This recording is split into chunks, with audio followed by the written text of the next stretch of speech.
નમસ્કાર. તો મિત્રો, સવારની આગાહી મુજબ જ આજે વરસાદની ગતિવિધિ રાજ્યમાં જોવા મળી રહી છે. અમરેલી જિલ્લાથી વરસાદ શરૂ થયો હતો, ત્યારબાદ ધીમે ધીમે ક્રમશઃ તમે અત્યારે સેટેલાઇટ પિક્ચરમાં જોઈ રહ્યા છો, ક્રમશઃ આગળ વધી અને ધીમે ધીમે તે જુનાગઢ જિલ્લો અને છેક માંગરોળ દરિયાકાંઠા સુધી જે ટીએસ બન્યું હતું તે આગળ ચાલ્યું છે. તો એક પ્રકારે અમરેલીથી જુનાગઢ, ગીર સોમનાથ જિલ્લો છે, રાજકોટ જિલ્લાના અમુક ભાગો છે અને હવે ધીમે ધીમે પોરબંદર જિલ્લા તરફ આગળ વધી રહ્યું છે. ત્યારે અત્યારે સ્ક્રીનમાં દ્રશ્યો તમે જોઈ રહ્યા છો તે ખાસ કરીને કેશોદના અજાબ ગામના છે, ત્યાં જોરદાર વરસાદ જોવા મળ્યો છે, ધોધમાર વરસાદ. અને અમુક જે મિત્રો છે તેમના કહેવા અનુસાર ત્યાં વાવણી લાયક વરસાદના પણ સમાચાર સામે આવી રહ્યા છે.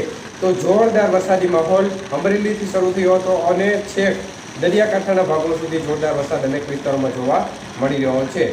તો આગાહી મુજબ આજે સૌરાષ્ટ્રના ઘણા વિસ્તારમાં પણ વરસાદી માહોલ યથાવત જોવા મળી રહ્યો છે.